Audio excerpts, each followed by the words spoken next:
Món ăn này được ví như vàng trắng của ẩm thực châu Á, từng là đặc quyền của vua chúa. Nhưng giờ đây đã trở thành món bổ dưỡng trên bàn ăn của nhiều gia đình và là món giải khát của rất nhiều người. Uống cứ như là uống nước ngọt. Đó chính là tổ yến hay còn gọi là yến xào. Đã bao giờ bạn tự hỏi tại sao chỉ là nước dãi của chim yến mà tổ yến lại đắt đỏ đến như vậy? Lịch sử của nó ra sao? Ngày xưa có thật là chỉ dành cho vua chúa hay không? Bây giờ người ta nuôi yến kiểu công nghiệp được chưa? Và liệu món này có được yêu thích ở phương Tây hay chỉ có những người phương Đông chúng ta mới mê mẩn? Tổ yến trên thị trường thì sao? Trước tiên, cho những bạn chưa biết, tổ yến là tổ của loài chim yến và nó được làm từ nước dãi của chúng. Nghe hơi kỳ quái, nhưng chính thứ nước bọt này qua quá trình đông đặc tạo thành những tổ yến trắng ngà, mỏng manh, nhìn như một chiếc bát nhỏ xinh xắn bám ở trên vách đá hay trần nhà. Loài chim yến, đặc biệt là giống yến hàng, sống chủ yếu ở Đông Nam Á như Việt Nam, Malaysia, Indonesia, Thái Lan và Philippines. Ở Việt Nam thì nổi tiếng nhất là yến Khánh Hòa. Điều khiến tổ yến quý không chỉ vì nó hiếm mà còn vì giá trị dinh dưỡng của nó. Theo nghiên cứu, tổ yến chứa tới 50 đến 60% protein, 18 loại axit amin và hơn 30 vi chất như là canxi, sắt, magie. Trong y học cổ truyền, người ta tin rằng tổ yến giúp tăng cường sức khỏe, cải thiện hệ hô hấp và làm đẹp da, tăng đề kháng, thậm chí hỗ trợ phục hồi cho những người ốm yếu. Ở Việt Nam, tổ yến được xếp vào bát chân. Bát chân ở đây có nghĩa là 8 món ăn cao lương mỹ vị, ngang hàng với những món như là nem công, chả phượng, tay gấu hay là tê giác. Nhưng không chỉ dinh dưỡng, tổ yến còn quý vì quá trình thu hoạch cực kỳ gian nan. Hàng trăm năm trước, tổ yến chỉ được tìm thấy trong các hang động mà những hang động này lại treo leo ở các đảo ngoài khơi. Những người thợ yến phải leo vách đá, dựng gian giáo bằng tre, đối mặt với sóng biển và nguy cơ rơi xuống vực. Một tổ yến nhỏ xíu, nhưng công sức để lấy được nó có khi là cả mạng sống.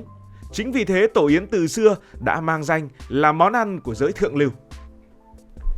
Tổ yến được ghi nhận trong lịch sử từ Trung Quốc. Theo các tài liệu cổ, người Trung Hoa đã dùng tổ yến từ thời nhà Minh. Lúc đó, tổ yến không chỉ là món ăn mà còn là một dược phẩm quý, thường được dùng để bồi bổ cho hoàng đế, hoàng hậu và những vị quan đại thần, những vị có chức sắc cao.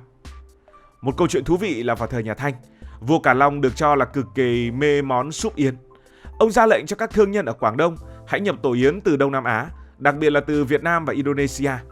Các món ăn từ yến xào được chế biến cầu kỳ như là yến nhồi bồ câu, yến trưng cách thủy với nhân sâm hay là yến om lê. Và nó chỉ xuất hiện trong những bữa tiệc lớn của triều đình, được gọi là đại yến.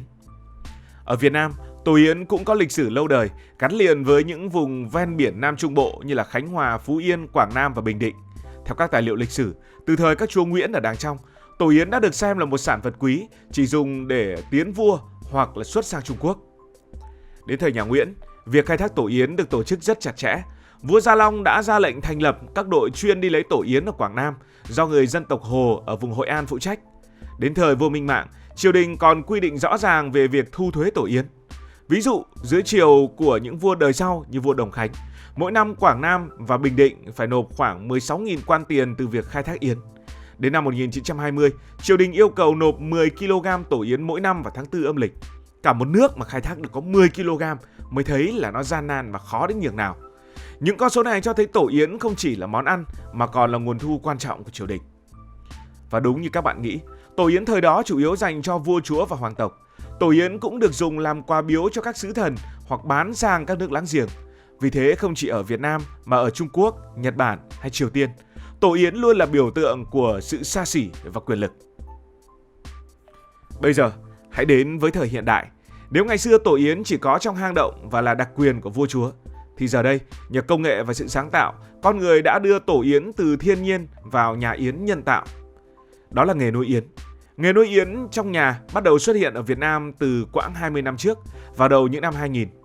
Trước đó, tổ yến chỉ được khai thác từ các đảo yến tự nhiên như ở Khánh Hòa hay Côn Đảo.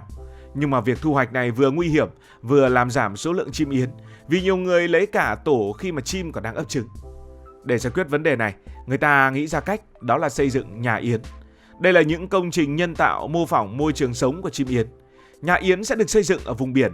Đây là những nơi có khí hậu ấm áp, có độ ẩm cao và nguồn thức ăn dồi dào. Chim yến thì chủ yếu ăn côn trùng.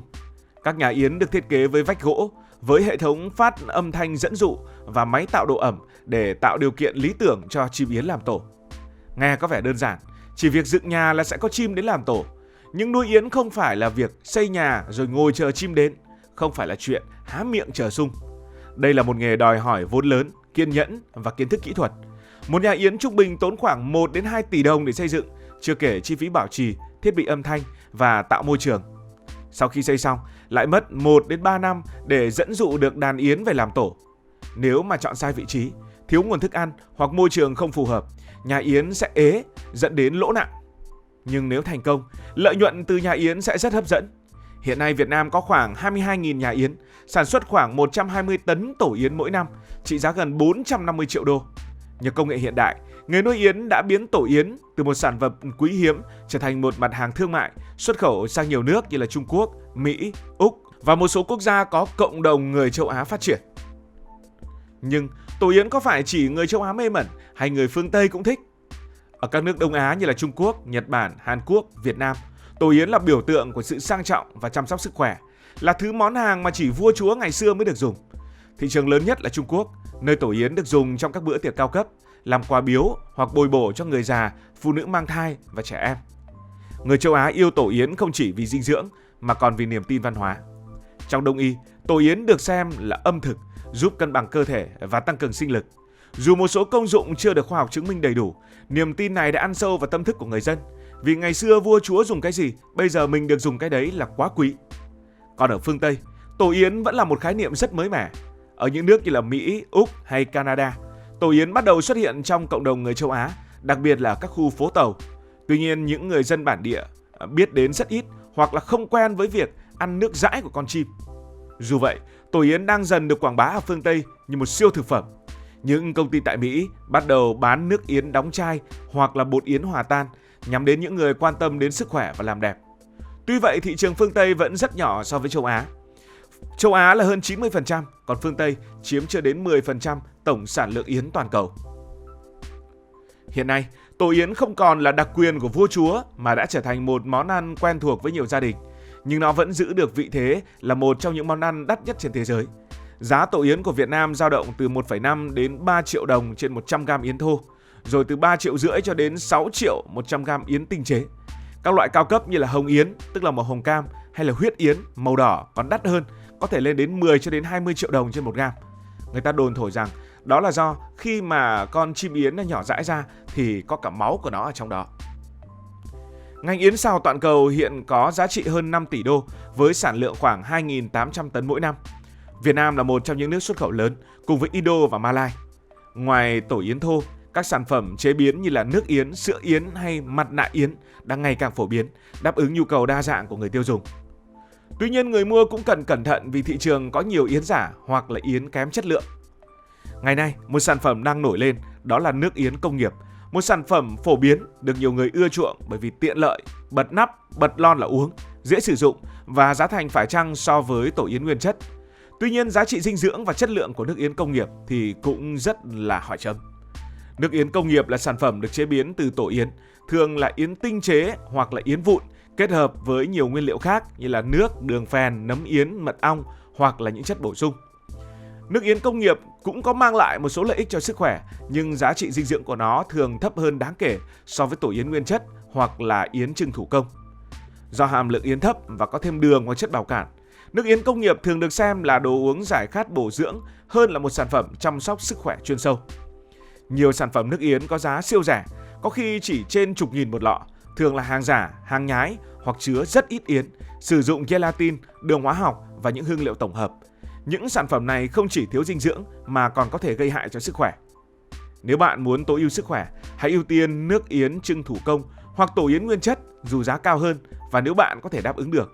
Còn nếu chỉ cần một thức uống giải khát bổ dưỡng hoặc một quà tặng tiện lợi, nước yến công nghiệp là một lựa chọn hợp lý, miễn là bạn chọn được sản phẩm uy tín. Cảm ơn vì đã quan tâm theo dõi câu chuyện này.